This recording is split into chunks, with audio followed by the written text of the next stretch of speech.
বিশ্রামগঞ্জ থানার অন্তর্গত রংমালা চন্দ্রমোহন চৌধুরী পাড়ায় ঘটেছে এক হৃদয় বিদারক ঘটনা। আচমকা নিখোঁজ হয়ে যান গৃহবধূ রিঙ্কু দেবনাথ।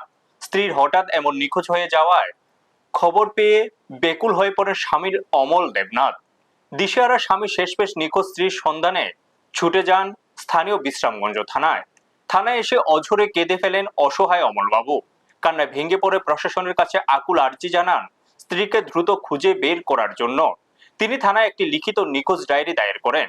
পুলিশের পক্ষ থেকে ঘটনার তদন্ত শুরু করা হয়েছে এবং নিখোঁজ গৃহবধূর খোঁজে প্রয়োজনীয় পদক্ষেপ নেওয়া হচ্ছে। ব্যুরো রিপোর্ট, নিউজ তৎকাল 24। তোমার বউয়ের কাল রাত্রে 8:10 নিখোঁজ। এরপরে আই দেখলাম না তো কোনো টুয়াশি পাইছি নাকি। নাম কি তোমার বউয়ের? বউয়ের নাম রিঙ্কু দেবনাথ। তোমার নাম? আমার নাম অমল দেবনাথ। তুমি কি করো? আমি রাজমিস্ত্রি করি, প্লাস বাগান নিজে রাজমিস্ত্রি। কত বছর হয়েছে বিয়ে হয়েছে?